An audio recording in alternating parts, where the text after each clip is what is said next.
Impagabili nel raccontare storie e regalare coccole e piccoli vizi ai nipotini, mano sicura che sorregge in ogni fase della vita e che prova amore incondizionato, punto di riferimento per i genitori nell'assistenza quotidiana e nella crescita dei bambini, contribuendo sia a livello affettivo sia a livello economico al benessere della famiglia. Forse non è un caso che la festa dei nonni e la festa degli angeli siano celebrate nello stesso giorno, il 2 ottobre, poiché anche i nonni fungono spesso da angeli custodi e da sagge guide della quotidianità. Con i loro racconti di guerra e le ricche esperienze di vita, i nonni rappresentano un vero e proprio tesoro di valori da custodire e proteggere, valori che in un'epoca come quella di oggi è sempre più difficile trasmettere, e questo lo sanno bene gli alunni dell'Istituto Livatino di Porto Empedocle, che hanno voluto dedicare loro un'altra giornata di festa, un vero e proprio emozionante salto nel passato, quello preparato dai giovani alunni sotto l'abile guida dei loro insegnanti per i loro cari nonni, dalle foto storiche all'oggettistica, agli utensili, alle monete di un tempo, passando anche per gli abiti da sposa, corredi e accessori di altre epoche.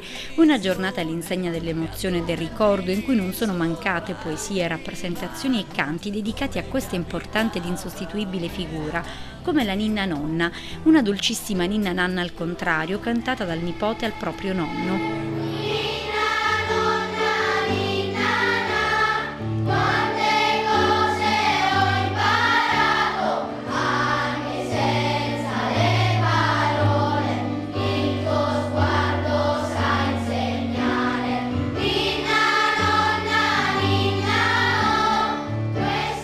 Un progetto, quello al quale ha aderito l'Istituto Livatino, nato con l'obiettivo di valorizzare la figura dei nonni e di decretarne la centralità nella società attuale, con il loro ruolo fondamentale tanto nell'educazione dei bambini quanto nella trasmissione della memoria storica, patrimonio impagabile mai abbastanza valorizzato.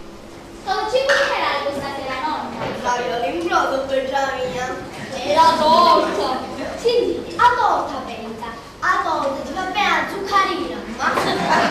I nonni dal canto loro non si sono tirati indietro e, anche se con un filo di commozione, hanno portato il loro contributo. Spazio anche ad un fuoriprogramma, un intervento musicale che attraverso una romantica serenata ha riproposto il classico e sempre romantico modo di corteggiare una donna.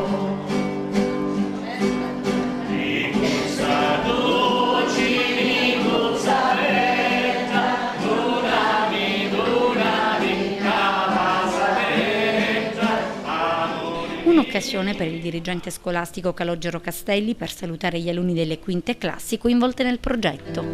Ti scordar di me, la vita mia è legata a te, per sempre un grido nel mio cuore c'è, non ti scordar di me,